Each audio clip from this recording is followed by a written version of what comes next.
Yeah. Oh, yeah. That's right. Yeah. I think it's the opposite. Somebody started to argue up in Berkshire. Yeah. No, no. Yeah. And we've been doing these for years in the paper, in our, but that's just a comment. Yeah. And public, we have. I didn't write that in. They do come in, but just not as, Essentially that. if we did it down there, it's just something about art that, Taking on the road. Yeah. Different places. Okay, we are actually timing now, so we should go ahead and get started. Folks, we're going to go ahead and get started. Name some influential people in New York. So just name the politicians. I don't want to be a politician. Name somebody else. Stephen. Everybody ready? Oh, I met him. Stephen, we're starting. You want a gavel? I need a gavel, yeah. Welcome to the New York Daily Record editorial board. My name is Scott Fisher. I'm here today with YDR editor Jim McClure and Frank Dittenhafer here at Murphy and Dittenhafer. And we are actually at Murphy and Dittenhafer's Market Street offices here in New York in their wonderful new COD space. Can you tell us a little, what does COD mean and why is there a fish out there? Well, we wanted to give this former used furniture store that we renovated at sort of its own identity, even though it's connected to the Hotel Cadorus where our studio spaces are. And it is a collaborative, flexible environment. The room we're sitting in, our interiors department is next door. So we, in thinking about how we wanted to brand it, and again, we did not want it to just be the Annex or 228 versus 226 West Market Street. So it was fairly nondescript when it was a used furniture store, at least the facade, and had this idea that, well, maybe we should have a bit of an open-ended brand or name to it. The cod, the fish cod, there's a number of interpretations. That's one of them. Cod is sort of a bottom feeder, kind of nondescript fish. But you probably know historically it had a significant influence on world history, world economy multiple times. So don't be deceived by that. Cod might also be just short for Cadorus. Cod might be an acronym for collaborative of designers, which it is, or as someone told me at our open house a couple of weeks ago, they said, doesn't it stand for cash on demand? So I said, we wanted to leave it a little open-ended. Great. Well, it's wonderful, and there's art gallery space here, so are you having local artists, will they be periodically displaying? We will. As I told people, when we designed the renovation, I said there will not be any hallways. We'll have exhibition space. So we have an initial exhibition of art in the circulation area, and we will change that, once or twice throughout the year, and have local artists, exhibiting their work when we change the exhibition. Thank you. Thanks for having us. We are actually here today with a number of readers. We invited readers to our public session, so we thank you for coming and spending the time. We're hoping to give you opportunity to ask questions and interact. This is not a formal session. We're just here to chat. The overarching theme today, I guess, is sort of the changing face of New York over the decades. Murphy and Dittenhafer has been a major player on that front. I understand that you are actually celebrating an anniversary this year as well. This year is our 30th year, but who's counting? And if I could, again, based on the news yesterday about Mr. Appel, if I could, again, reflecting on 30 years and this theme of transformation of downtown, if I could just make a few comments, purely coincidental in a way, as opposed to posting on Facebook or something. Obviously, my mind has been spinning with that news, yesterday, very sad news. And I would underscore what a lot of people have said in my dealings with Mr. Appel, not just his enormous impact, but his kindness and his constant encouragement, in the efforts that we were involved in, Murphy Dittenhafer has been involved in. Secondly, I would say, and this again purely coincidentally, and we prepared this little map in back of us of a section of downtown New York that shows a number of the sites and projects that we've been involved in. It doesn't go west of the Cadoras, but there's at least 40 or so sites identified there. If we went west of the Cadoras, we'd probably 50 or more. And I'm looking at that again yesterday and today, and reflecting that at least roughly half of those had some impact or influence by Mr. Appel. Not necessarily as the client, but as a collaborator, or I would even say an instigator. I mean, he very much had a significant role in my firm and what we've done, and looking back 30 years, what we've been involved in, again, in many different ways.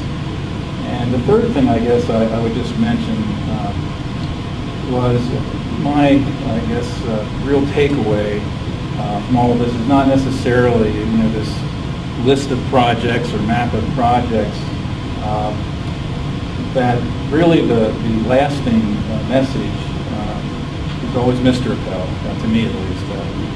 My takeaway is that, that he made it clear, definitely in recent years, that it isn't about just working with him on an initiative or a project. It's start doing this yourself. Start using your connections. Start using your voice, your talent, your experience that you've gained over these years, and please continue to take on these challenges, these sites in the city, whatever needs done. I want you to continue that. So in talking to some people yesterday who were obviously talking about the news, I said, and they agreed.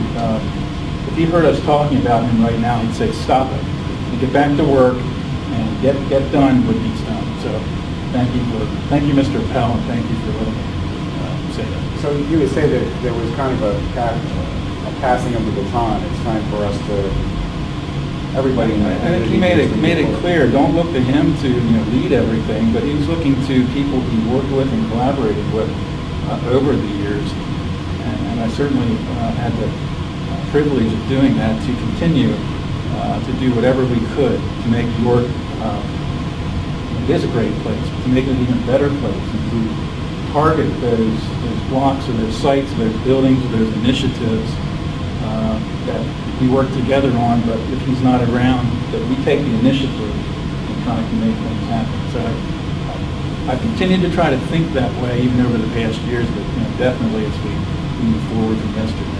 Well, that's a good, and we're talking about the passing away of Louis Appel at the age of 92 earlier this week. Susquehanna Falls Grad, former chair there. So take this good transition. So how do we move forward? And from where you sit, you're involved in projects all over York. You have been, and going forward you are as well. How are you going to meet that challenge, Mr. Appel?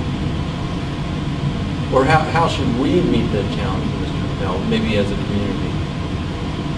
I don't think it's one singular answer to that. It's probably a multifaceted answer. In a small way, I've been trying to do some of that, but it's continuing to get more people, it's developers, it's investors, it's contractors, it's city officials, to expand the group of people who are interested in downtown revitalization and have whatever skill sets or resources to help make that happen. So there are some, there has been some new people, players, groups.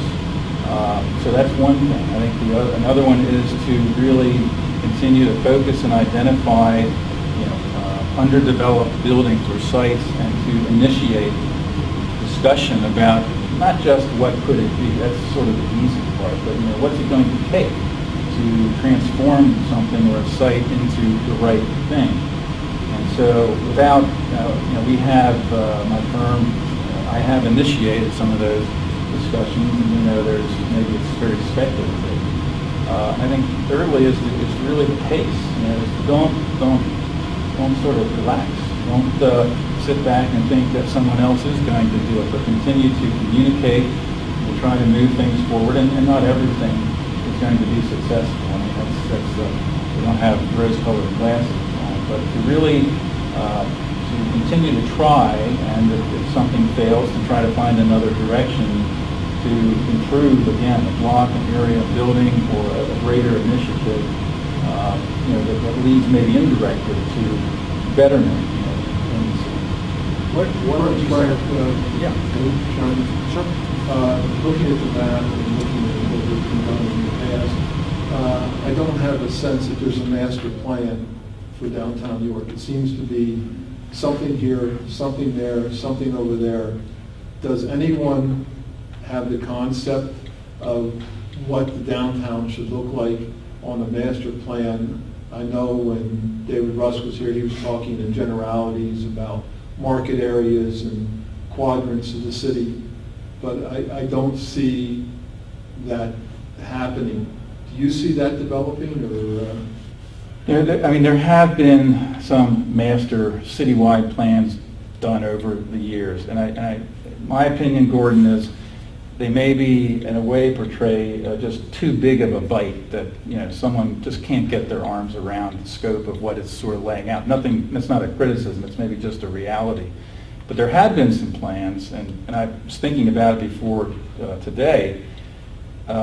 We've been involved in that are smaller bites, and I think what I'm seeing is they led directly or indirectly to actual maybe implementation. The unit block plan is one that really studied every building in that first block and quantified First block of West Market Street from Continental Square to Beaver. It made a point not to go to the next block, which people asked about, but it really looked at in detail at how much square footage and potentially how many residential units and how much commercial space, and really said we've got to do something about this block, and it laid out an action plan of what maybe is the first easiest property to take on, and it didn't happen exactly the way the plan laid it out, but what it did continue was the dialogue, and it did continue to the point where, yes, now Royal Square development construction is taking on finally, the Woolworth building, the wine room building. Elliott Weinstein took on, the former Griffin Smith building. The on Market Way West, Jan is taken on, and so it continued and focused discussion in an area, I think, in bites or sub-bites, that groups and individuals who could try to really accomplish something were able to focus and grasp. And so there are some other areas like that maybe if there's 5 or 6 plans of areas in the city, and while maybe they aren't totally connected, it seems like that is a good way to actually move revitalization forward. Maybe it would be helpful if, Frank, if you give us just a couple of the buildings we're seeing here that the public would be, familiar with that you've worked on, that your firm has worked on here in New York. Maybe the high-profile ones, some of the high-profile. Well, I think because I could get a price point on. The Kodo project. Well, let me maybe present it this way. I think. In the top and on South George Street, the Health Education Center, Susan Burns Health Education Center, which was the former D.E. Stetler Dodge building. I think that's an important one because that adaptive reuse occurred back in the mid-90s, in '95. So it was one of the first, in this zone. If we're looking at the George Street corridor. So that was one of the first, but then there were a number on North George Street. If we're going, north on George Street, the lofts on North George Street was one of the early residential conversions, and then the Kodo projects, the Kodo 241, which is represented in the upper left, which involved new construction and adaptive reuse. And then the Kodo 28 building, which is further up the street. And so I think that group, and there were a couple other ones on South George Street, that group started to spur some more focus on South George Street. That was during the time, or right after the time that People's Bank Park was constructed. We helped with a number of initiatives there, Brooks Robinson Plaza and other things. So there was focus on the northern gateway of York, with some of the things that I mentioned, and then Continental Square and the unit block. I mean, there is maybe a little bit of logic that sort of came out of where redevelopment happened on projects we were involved with, north and south. Definitely more, I would say, in the north end and the north central end. If you come one block west of George, in that zone, there are projects such as Market View Arts, which is there, and the Woolworth building, the Weinbroom building, Central Market, again, was sort of, I think, another anchor type catalytic project. When the renovations of Central Market occurred, it was building really on I think the Rust report. If there's anything that came out of the Rust report that I think was incredibly important, it was the branding of the Market District, and that Central Market could be really the anchor of other redevelopment. So I think part of what I'm saying, we've been involved in a lot of these projects. A number of them turned out to be to stimulate redevelopment in the areas around it, not just singular projects. Is that Rust report online at all? Yes, if you can find it at ydr.com, search, just go there and search Rust report, and you'll be able to find that. Okay. Fascinating reading. Can I ask a question? Okay. Having been involved with preservation since the early 70s, when we had a big house over on Roosevelt Avenue, and they were attempting to do stuff over there on the corner of, I guess, Linden and Roosevelt, and we managed to block what was going to take up that whole lot, and we started a community organization, and then from there, where there were the YMCA was tearing down some very important buildings to make into a parking lot, and then sort of morphing on from there to my period of time on the very first harm. And more recently, I've been very concerned, not so much with these fancy little things downtown, although some of those have been disappointing in terms of what they have done to them in terms of changing the historic validity of it, let's say. But what is a bigger concern, because I've gotten more involved in neighborhoods, is what is happening in the neighborhoods, particularly northeast, where, of course, we've had a company come in and buy up as much as they could and tear it down, which we all think the plan is to demolish the whole neighborhood, which, of course, is a historically branded neighborhood from 2001 by the State Museum Commission. But the bigger concern is when they start buying up, like on South George Street, they bought a bunch of them real quick, and they're going to probably demolish those. When they come in, for instance, I guess on College Avenue, and infilled with 6 or 7. Jane, what's the question? I'm getting to it. Okay. The question is, when these things are put in there that are either demolishing the historic houses or they're inappropriate and they look totally wrong, you're putting new stuff up against 1890s buildings, it totally changes the dynamic of the neighborhood. And I'm wondering how this can be changed. The thought, I mean, it's great to talk about, well, we ought to be doing all this, and you have a city that used to attract tons of people coming in to visit it. They don't know it comes anymore. They go to Lancaster, which has restored so much stuff. Just had a presentation. Jane, your question, please. What's The question is, how is your organization that has actually participated in some of this stuff, how are they looking at these houses that are not the $400,000 houses, that are the $20,000 houses, where they could be restored? Yes, it would cost money. Okay, can we let him respond now? Yeah, I can give you my perspective on Yeah, that. okay. And I would start by seriously saying I'm a strong advocate of historic preservation. We've done a lot of historic preservation. And I tell people in a way, I say I've never met an existing or old building that I don't like, or I don't think that can be repurposed for some use. In fact, I've even gave a presentation in Harrisburg last year, and I said, I don't know if we should really build a lot of new construction until we will really utilize and repurpose every existing building, that's in a downtown area. Let's do that first. And I'm serious about that. And the reason I'm saying that is I do think if buildings are vacant and underutilized, and particularly in the immediate downtown area of a place like York, finding new uses and purposes for them is vital to attracting people to live and work and visit and spend time downtown. You're right, that's only one part of the story, and we're very active in that part of the story.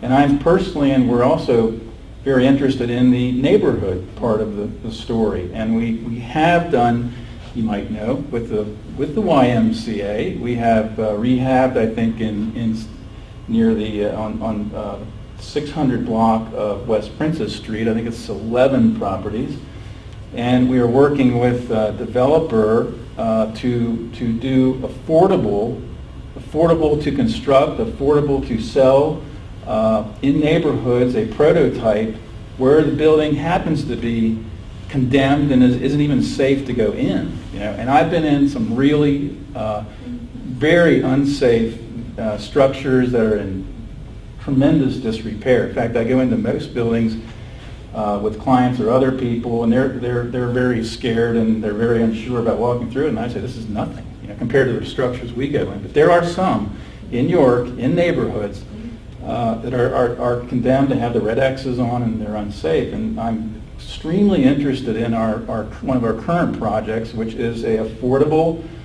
compatible prototype that can be built, and competitively, priced, working with local building material suppliers and constructed in those sites. And there are different widths, and some are on corners, and some are infills.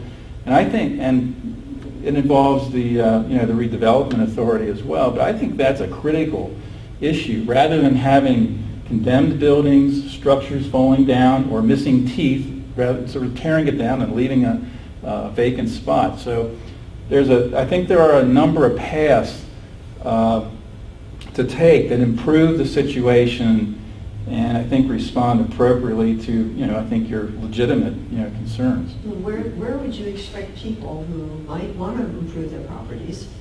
And don't mention habitat, because that's not doable, nor is the other fundings. Where would, for instance, people who have homes on Walnut and Chestnut Street, well, of course half of Chestnut Street is now gone, but in other areas that might want to fix up, not even talking so much restore, but just do work on their houses and get their houses livable so that they are not condemned, because a large number of the houses that you find are condemned are ones that nobody was willing to lend money. You either had landlords that... Okay, again, that was a question. How can people find money to fix up their house? The reality is. Well, and I'm not trying to endorse working with architects necessarily, but I think we get calls all the time, and going out and taking a look at the specifics is maybe step one that really helps, and trying to really understand, what is the scope and what is the potential cost of fixing it up, or is it a major situation? And depending on what it is, and my architects in our firm, we have a pretty good feel for that, having worked with a lot of old buildings. I think we can direct you. If it's a number of things that you can go the route of going to Home Depot or Lowe's and a local contractor who can fix up things, that's one thing. If it involves more effort and some assistance through like the community foundation and other routes, there are some avenues, but it really depends on the situation. It's not a one size fits all answer to your question. If you were to name, like, if you can do this, your favorite project here in New York, and maybe what was your most challenging project? Both those things. It's like, who's your favorite child, right? Exactly. Yeah. So of course I'll answer that. I think if I can give sort of two or three, I really like and enjoy the challenges of you might even say, sometimes people say they're white elephants. You know, the starting points, the buildings or the sites are, you know, very unusual. You know, they're not just a apartment building or a row house that needs refreshed or repurposed. And so I do think, again, the Susan Burns Health Education Center, you know, is definitely one of those that was done, you know, a number of years ago and for primarily children, but taking a auto dealership building, and I remember coming into that project with Susie Burns and Jan Harold and others and looking at a plan that another architect had done, and they kind of taken the rectangle, and it looked just like a typical suburban classroom, you know, and we had the idea, which I think was not it was pretty new at the time, was to, well, why don't we kind of expose the steel that was in the auto dealership and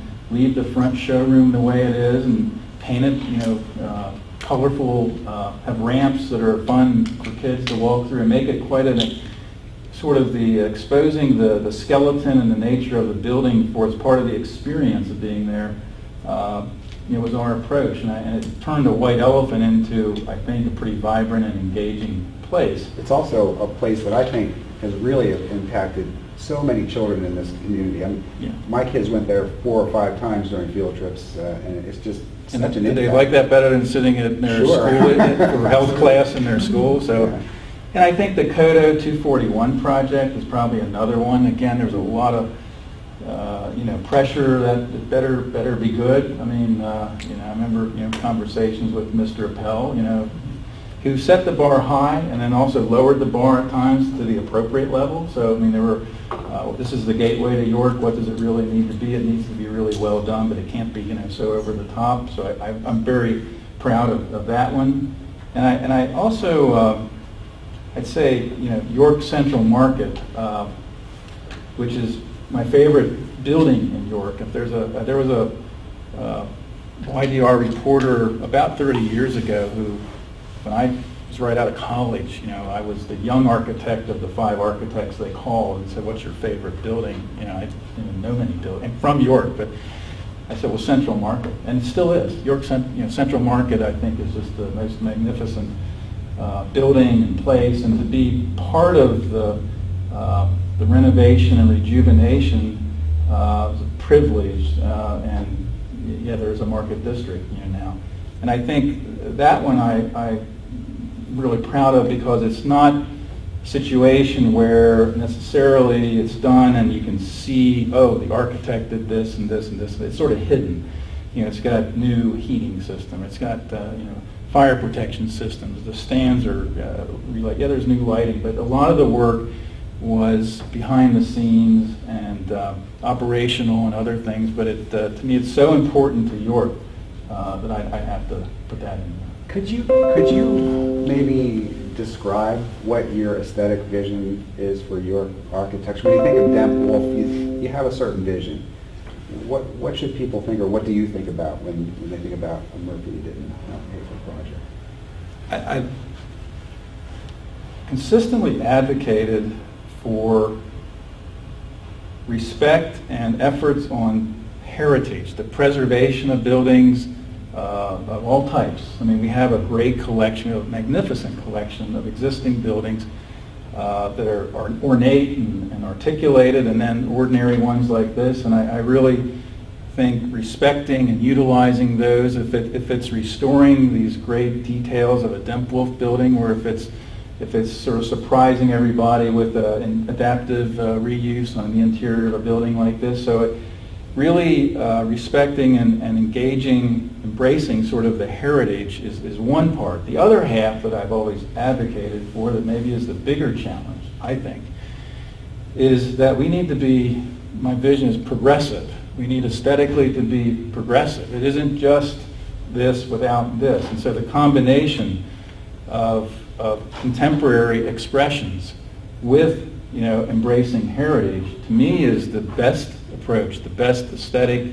And I'm not sort of saying it's a particular style to be progressive, but it's of its time. It's not trying to recreate a historical style. We have the authentic versions of that, but it's trying to do something at the same level of quality. I mean, we tried to do that. I'd like to think successfully with the Kodo projects and some other ones, that when we have new construction, that it is of the same level of thought and design and quality, and it's obviously new, and that dialogue between old and new, is really the best, the richest expression that there could be in York. That when whoever lives and works or plays and visits York, of course, they're blown away by the streetscapes and the architecture, but they also sometimes do take a second look and say, oh, what was that? What was that? Because it's something new in there, with the great historic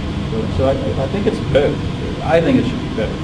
We could use a little more of probably the progressive mixed in, but we got this fantastic starting point with the fabric and buildings that are. Frank, a couple of years ago, get back to my micro master plan, we were talking about Penn Square. You had a Continental Square. You had a master plan. Center Square. Yeah, that's Center Square. Penn Square. No. Continental Square, Market Square. The plan was to put lighting in the square, lighting on the buildings, do something with the restroom underneath there.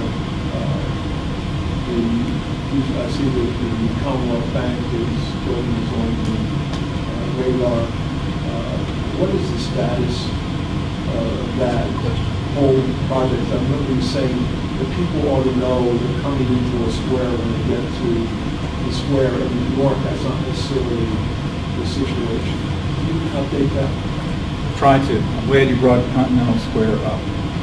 It is at the top of my list in terms of what I would like to see move forward in sooner than later. What is happening in terms of update, Downtown Inc., which I think took on the moving plans into action responsibilities, sort of move and manage projects and initiatives further. They have taken on that responsibility officially, and they're moving forward with the lighting, the first phase of the Continental Square plan that we did, which was to try to light the buildings, the 7 or 8 buildings around Continental Square, the facades. And they are, I think, more than halfway through, or more, with the getting acceptance, and they're getting easement agreements to actually do that project. And again, working with, I think, the Community Foundation for part of the funding. So that's happening. But I'd like to also emphasize, Board, that I think really the ground plane and what's attached to the ground plane and the other things that are part of the plan really need to move forward. That if you recall, you were at those meetings, there was the plan to really lower the square to sort of piazza brick, York red, central Pennsylvania red brick place for people. Although vehicles could pass through it like they do now, it would be really redesigned for a place for people to gather. It would look like it, it would feel like it. There would be ped-only crossings. We talked with all the traffic people. The lights would be moved back. The crossings would be moved back. There would be new light fixtures. There would be tables and chairs and places to sit, and it would be look like, feel like, and would be utilized flexibly as a place for people. Now you can do that now, but in my view, it needs to be done symbolically, but very catalytic. From an economic development standpoint, I do feel that would be a catalyst beyond just the buildings at the square. That would really, I think, have an impact on York that goes again just beyond just the singular properties, but sends a message and in terms of what can happen there and what it means to York as we move forward with the rest of it. So what has to happen to make it happen? Well, there has to be, there has to be a route, kind of moving the next phases, forward for grants or funding, and, that would be the next thing to happen. Is that downtown New York or something? It could be downtown York. They're the group currently charged, with the first phase. So we might see the lighting this summer then, possibly? Summer or fall, I'm not sure what they're charged. and you haven't really addressed the issue of all of the actual people who live in your, not just downtown, it's a nice idea now, but you have many, many people who are living in York in old homes, who don't have the money to fix them up, who have issues with codes, etc., who don't want them torn down, and of course the city goes out and they know and condemns them easily. And so there they sit with red X's. Sometimes they get bought up and fixed, but there's no real money. Say somebody has a $20,000 property.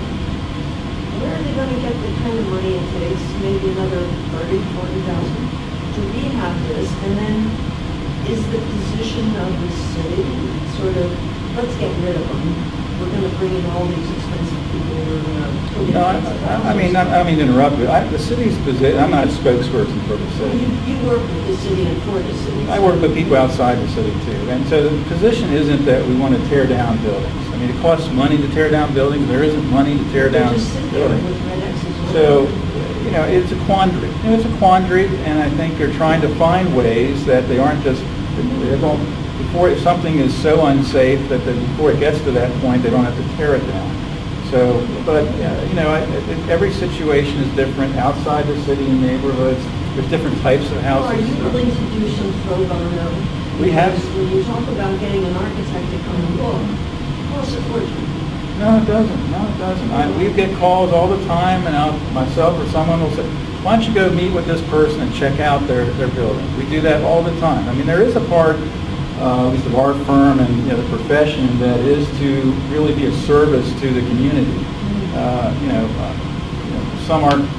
Some architects are more focused on the bottom line totally, but I believe, as one of my offices in the city, and it's not just about the city, but there's a community engagement aspect that I think is critical to what we do and can do, and it's about helping individuals, helping people, or helping nonprofits, or helping give opinions to others, and we do a lot of that.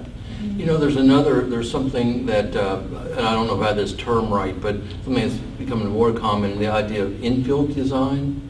Can you explain what that is and just how, Infill? yes, and how that is working? And I think there's a conceptual drawing sort of over here, which, infill means there is a building or, on either side of the property you're talking about. So it could be a commercial or residential situation, but something is a missing tooth is the starting point. There's nothing there, and you're infilling it, or you're infilling something in front of a building that maybe doesn't go out to the street line. The Codo 28 project, which is 3 images in from the left, there was a piece in the front of that property that had been torn down, but the rest of the building was there. And so there was an infill piece, a new construction infill piece that was constructed, but then the rest of the existing building, which was sort of open, was renovated and into and adaptively reused. So I think the topic again of new infill, new construction infill, if it's in areas on small scale, is critical and important to areas of the city improving, or if it's a key location and it's a larger commercial, non-residential situation. I think it's a key topic, and it involves appropriate new construction and affordably designed and constructed new construction. May I Yes. ask you about, Go. No, that's good. farmer's market? Up the street. Yeah, that's my favorite place. I mean, that's the poor market, we call it. But it just seems like it has so much potential. I didn't know how, I don't Well, know the ins and I- outs, of the place. I'm It's not- not beautiful like Central, No. but it's the oldest. Well, I agree. I agree. It is. I didn't know if critical. you had We're done not. anything. No. Other than my wife and I buying meat and produce and flowers and things there, and we go to both markets. But a lot of people share your view. I mean, this is the Oh. older. Now, I was just questioning because I thought But maybe you had. I think it's a situation that needs a really solid, long-term solution to a sustainable operational solution, as well as maybe some physical things. And all I would say is that on York Central Market, I was in on the ground floor of that, I don't know how many years ago, that might be 15, and their situation at that time wasn't too dissimilar. I remember there were piles of broken stands off of Philadelphia Street. The restrooms were abominable if you even went in them, and there were vacancies. It was horrendous, and even the leadership group at that time really didn't have any vision or any thoughts about how are we going to change this. And it took a while, and it took new people to come in beyond me. I was one of many who came in, and they were committed to incrementally change things. They got a small amount of money and I remember put restrooms in, and that was like, I use that example to tell other people, you can't imagine how important safe, clean restrooms are. And then they cleared out the broken stands and other things off of Philadelphia Street, and all of a sudden that was sort of, and then they got a very organized and had developed a plan on how to operate more profitably with leases. There were no leases and all kinds of things that led. It might have taken 10 years, but it led to now an operational situation with Central Market that works for vendors, customers, the community, and I think it's just going to take some time, and I think Penn Market will go the same route, I hope. Are you curious what happened to one of those stands that was thrown out there, Cherry Lane? I worked for the Agricultural Industrial Museum. We brought one out and made it into the children's area. Good. Because it was all broken. The legs were broken, so it was short. I was always the lone voice to say, don't destroy or throw out or repaint even those green stands. It was painted just like the green and white. I wonder, just build on that, talk about WECO, or this area that where we are today, west of the Cadoras. In terms of, its rebirth and just your view of it. I'm very excited about it. We were on before WECO. We were here in the Hotel Cadoras at 226 West Market, right on the waterfront. What was here before? In the hotel was I know what was here. was Swinger's Bookstore, which maybe you knew that, Scott. So we were here, or Swinger's was here before WECO, and now this WECO is sort of thriving in terms of recognition and brand. We're like in the midst. I love it. We're in the midst. We have downtown, on one side. We have WECO, to the west of us. And so there's all kinds of, I think, interesting, maybe incremental things happening. Blue Moon is expanding, or we're doing that project. We were looking at another building, with the YMCA to renovate in almost the same block. And there's been other businesses move in, and galleries and spaces, and so on. I think it's done some other small projects, but on a smaller incremental scale, it's improving. It's creating an identity and creating curiosity. I see more and more people walking at different times of the day or weekends that they don't stop at the bridge and turn around. They keep going, and First Fridays.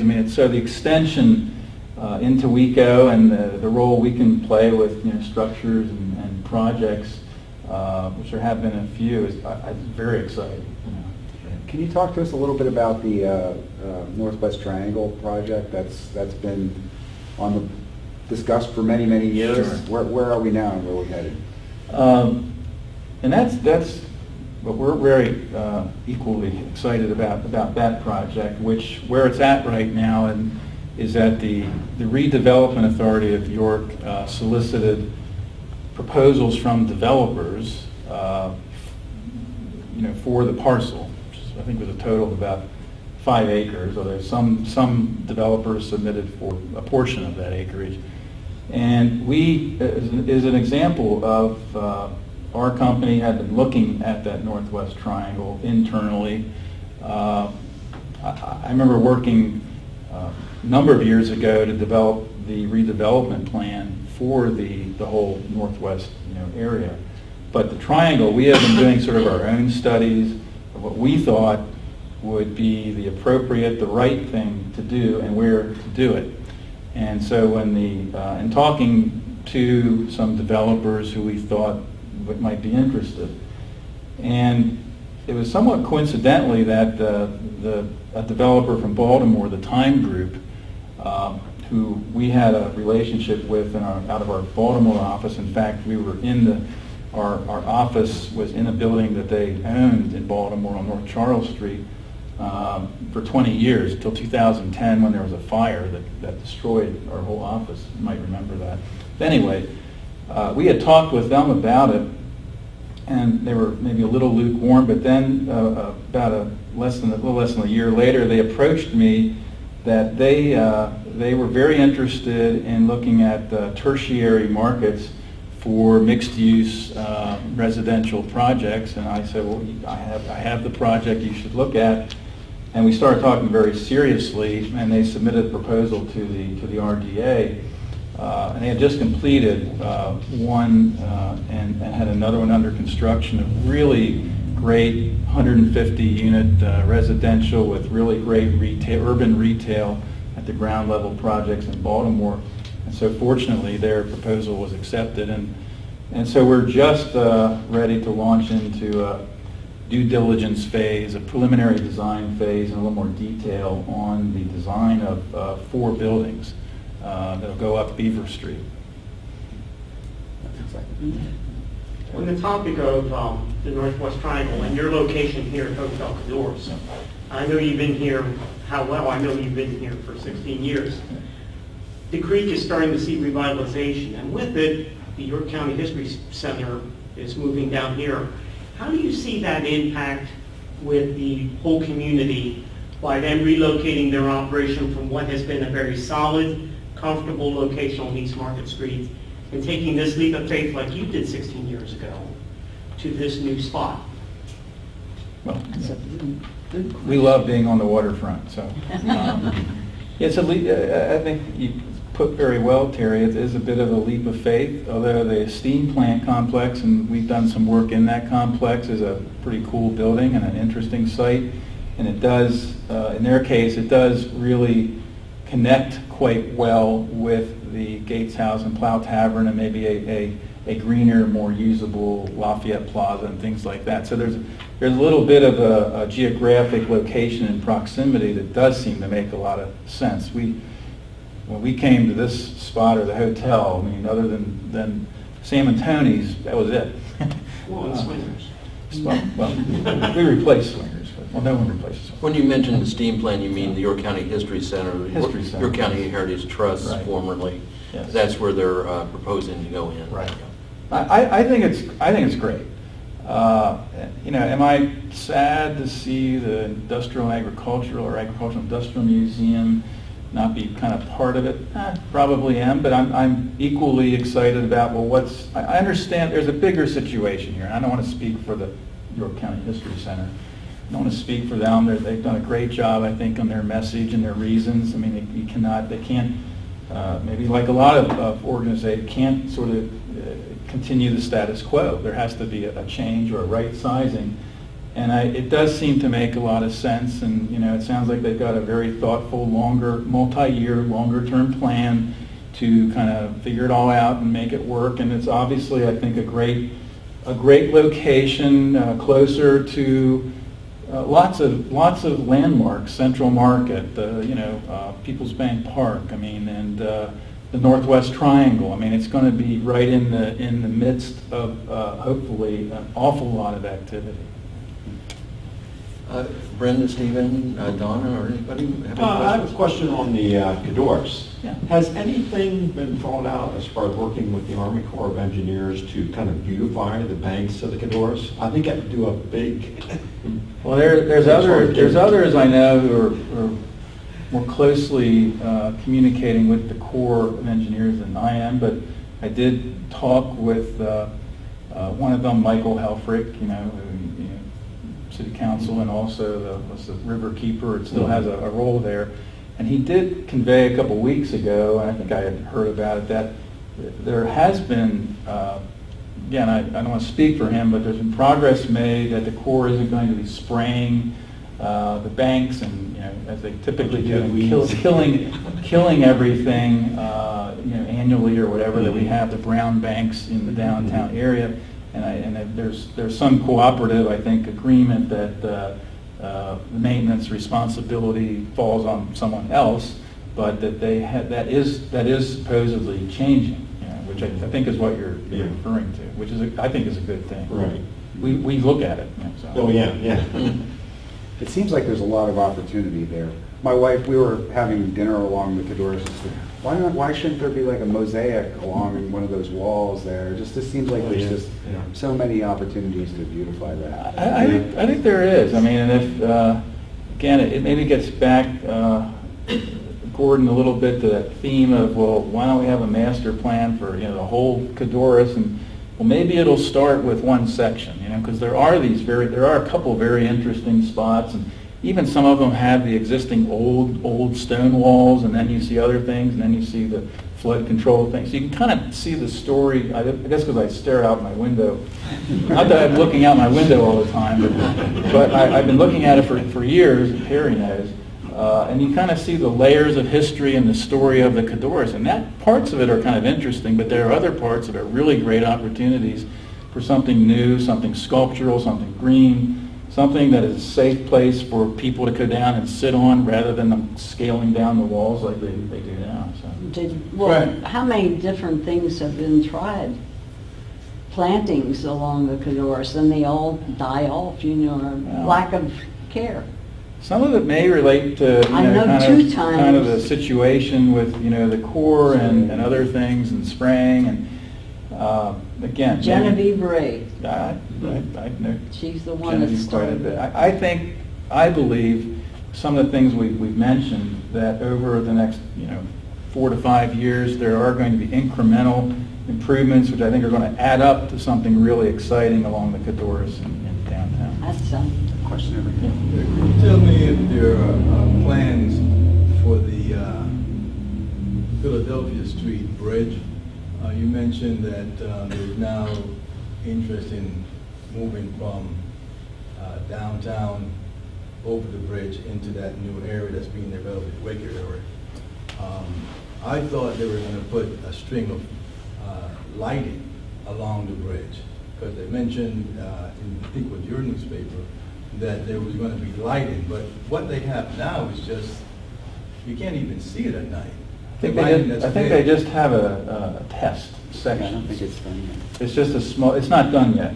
Okay, And so something more is going to be... Oh, yeah. Okay. They just have a small test section, but it is to go under the channel of the bridge railing on both sides, the entire length, and then there's also some lighting on the pier that will shine down on the water. So it's not done, and that's just was a small test. Who's paying for that?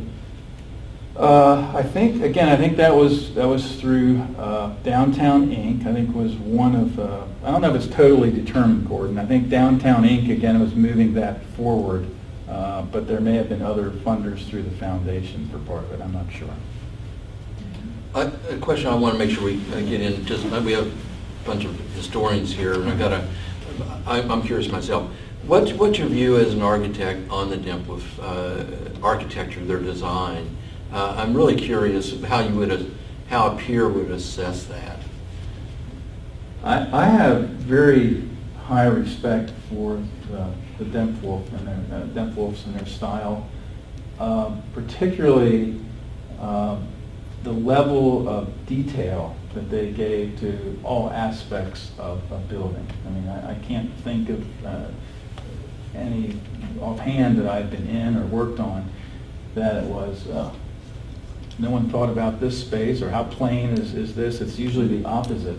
It's going into a room or the next room or the back room, and it's an incredible parquet wood floor, and and the hardware on the door is amazing, or there's a built-in bench or cabinet, and the window trim is incredible, and even so the level of detailing, of craftsmanship, attention to every aspect, and in a way that the compositions of rooms and spaces and roof pitches and entrances, they come together all very cohesively, but there's a lot of differentiation. There's a lot of, within an order, and an architectural style, a lot of differentiation and sculptural craftsmanship. I mean, it's just they're wonderful examples to behold. I know a lot of us, we appreciate them a lot.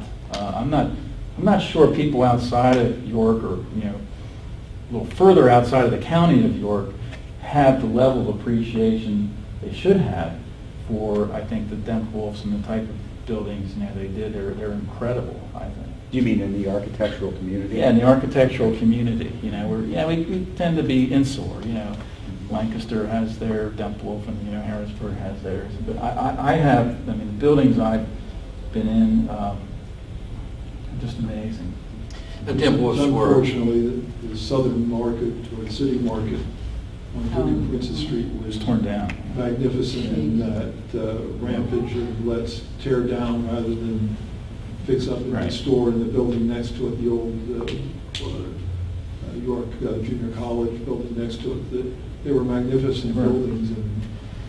And whatever the exterior materials were, if they were shingles or wood, or if they were brick, or if they were terracotta, the expanse of the vocabulary that they used was amazing. In fact, I'd like to think, again, in terms of contemporary and progressiveness and new construction, that anything that happens should have not literally the same as the Dempwolfs, but it should have the same level of thought and quality like the Dempwolfs. They didn't miss a beat. They didn't miss anything in their projects. They had a lot of facility. They were, I think, very good. They worked with a lot of great craftsmen. And again, you're setting the bar high for new construction. You're encouraging progressiveness. That ought to be the standard. You're doing something that approaches how well the Dempwolfs did. All the different types of buildings and the vocabularies. It wasn't one niche. You can't always say, well, that looks exactly like a Dempwolf, because they had a broad spectrum. And I think that's good. the Dempwolfs were a Victorian era design firm. They did work all over central Pennsylvania, most known in the York area where they were based. 500 or 600 buildings, something like that, they designed about 125 years ago. You had one more question you wanted to ask? I think we have Yeah, well, I just want to kind of curious, and this is something we've talked about, is you've done, Jeff Koons, the pop artist, often compared to Andy Warhol from the Dover area, and nationally known, internationally known, and you have done work for him. Could you talk about that, and talk about the possibility of someday getting an art piece in from Wouldn't surprise me I would get this question. That's all true. I was privileged, enough to work for Jeff at his farm, on his home for a number of years. I can't speak for Jeff. I won't speak for Jeff. He's very talented, very generous, kind person. Our relationship and what I did is sort of private, and it was wonderful. It was great, working with him. It's a nice thing to know him. And when he's comfortable, moving forward and doing something for York, I know he will. We're able to get him to agree to the bobblehead for the Revs game. That's the first step. You got to crawl a little before you. And he donated to the Art and Leisure There you go. York Heritage Trust. I solicited him. And I bought the plate, right, so, so, give him time, I don't want to speak for him, it'll happen, I think, I know he gets bombarded and asked all the time, and I just want to respect his privacy and his situation, and I think we'll be pleased eventually, on his comfortable. So we can agree that it would be really cool to have a clean county. Sure, absolutely. I mean, not just a piece of art. I mean, I'm not discounting that, but I think maybe Jeff will get involved in urban revitalization or something beyond. 10-foot bottles. Something beyond. Something beyond. Who knows? But again, let's all agree to let Jeff do it on his terms and his time. That's my. I want to thank you so much for taking the time to talk to us today. My pleasure. And having us in your wonderful space here. That was very good. And thank you for coming.